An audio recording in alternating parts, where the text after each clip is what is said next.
নমস্কাৰ বন্ধু বান্ধৱীসকল আমাৰ ফেমিলি কিচেনৰ আন এটি ভিডিঅ'লৈ আপোনালোকক স্বাগতম জনাইছোঁ। আজি মই আপোনালোকৰ বাবে লৈ আহিছোঁ পিঁয়াজ আদা নহৰু নোহোৱাকৈ বনোৱা কেঁচা ৰঙালাও আৰু আলুৰ এটা খুবেই টেষ্টি ৰেচিপি। আহক প্ৰথমতে মই আপোনালোকক ইয়াত ব্যৱহৃত সামগ্ৰীসমূহ দেখুৱাই দিওঁ। ইয়াৰ বাবে প্ৰথমতে মই সৰু কেঁচা ৰঙালাও এফাল বাকলিৰ সৈতে আৰু ডাঙৰ আলু এটা বাকলি গুচাই কাটি খুব ভালকৈ ধুই লৈছোঁ।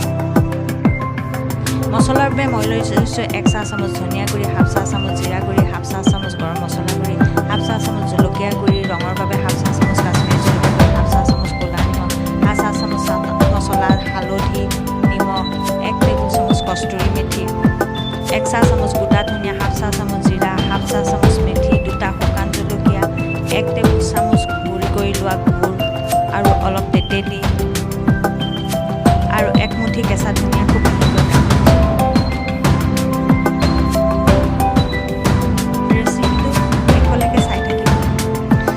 চেনেলটোলৈ আহিছে যেতিয়া বেল আইকনটো টিপি দিব। এতিয়া মই তেতেলীখিনি গৰম পানীত প্ৰায় 2 মিনিটমান সময় তিয়াই ৰাখিম। 2 মিনিটমানৰ পাছত যেতিয়া তেতেলীখিনি ফুলি উঠি কোমল হ'ব তেতিয়া তেতেলীখিনি চেপি ৰসখিনি উলিয়াই ল'লোঁ। তাতে গুড়া গুড়খিনি দি চামুচেৰে মিহলাই এটা পেষ্ট বনাই ল'লোঁ। এয়া মোৰ গুড় আৰু তেতেলী পেষ্ট তৈয়াৰ হৈ গ'ল।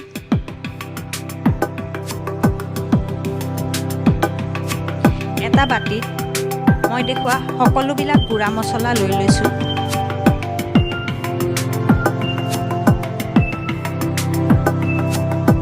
আপোনালোকে যদি জ্বলা বেছি খায় তেতিয়া জলকীয়া গুড়িৰ পৰিমাণটো অলপ বঢ়াই ল'ব।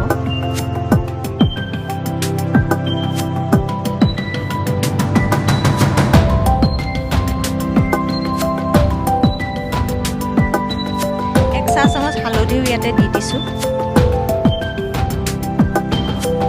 এতিয়া অলপ পানী দি চামুচেৰে মছলাখিনি ভালদৰে মিহলি কৰি মছলাৰ এটা ঘোল বনাই ল'লোঁ।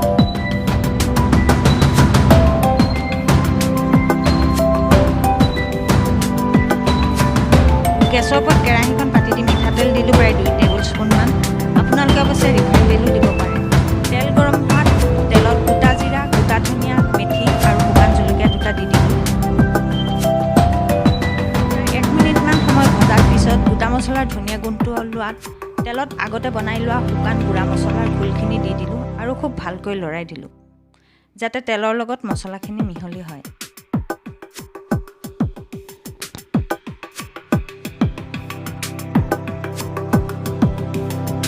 মাজে মাজে লৰাই থাকিব। 1 মিনিটমান সময় ভজাৰ পিছত অলপ পানী দিলোঁ যাতে মছলাখিনি তেলত ভালদৰে ভাজ খায়।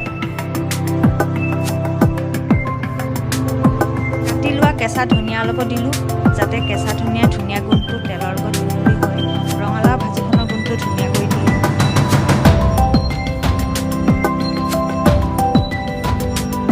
মছলাৰ ওপৰত তেল বিৰিঙি উঠাত মই প্ৰথমে কাটা আলুখিনি দিলোঁ আৰু খুব ভালকৈ হেতাৰে লৰাই দিলোঁ যাতে আলুখিনি মছলাৰ লগত মিহলি হয়। ৰঙালাওটো যিহেতু কেঁচা, আলু সিজিবলৈ ৰঙালাওতকৈ বেছি সময় লাগিব, সেইবাবে আলুখিনি মই প্ৰথমতে আধা সিজা কৰি ল'ম। অলপ পানী দিলোঁ আৰু লৰাই দিলোঁ।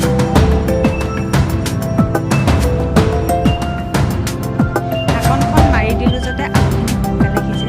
আপোনালোকে জুইৰ ফ্লেমটো মিডিয়ামতে ৰাখিব।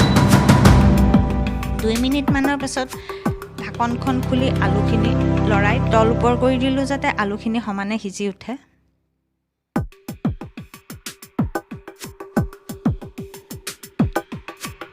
যিসকল বন্ধু বান্ধৱীয়ে পিঁয়াজ আদা নহৰু নাখায় তেওঁলোকে এই ৰঙালাও ভাজিখন এবাৰ খাই চাবচোন।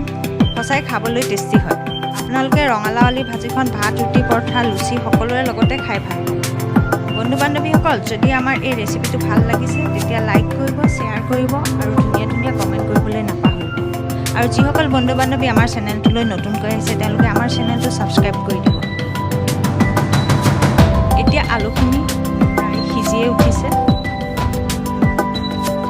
প্ৰায় নহয় মানে আধা সিজামান হৈছে। আলুখিনি আধা সিজা হোৱাত মই কাটি লোৱা কেঁচা ৰঙালাওখিনি দি দিলোঁ আৰু খুব ভালকৈ লৰাই দিলোঁ যাতে ৰঙালাওখিনি আলু আৰু মছলাৰ লগত ভালদৰে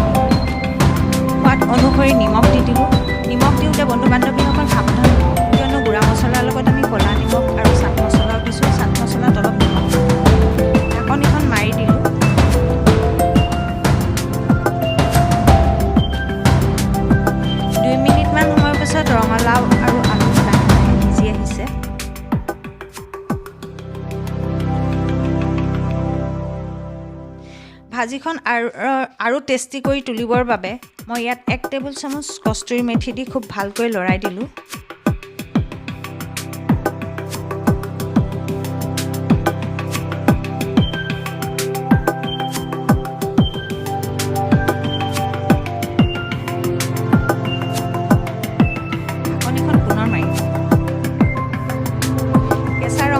সিজিবৰ বাবে বৰ বেছি সময় নালাগে আৰু আলুখিনিও আধা সিজা হৈয়ে আছে। 2 মিনিটমানৰ পাছত আলু আৰু কেঁচা ৰঙালাওখিনি প্ৰায় সিজিয়ে আহিছে। ইয়াত এতিয়া মই কাটি থোৱা কেঁচা ধনিয়াখিনি দি দিলোঁ আৰু ভালকৈ লৰাই দিলোঁ।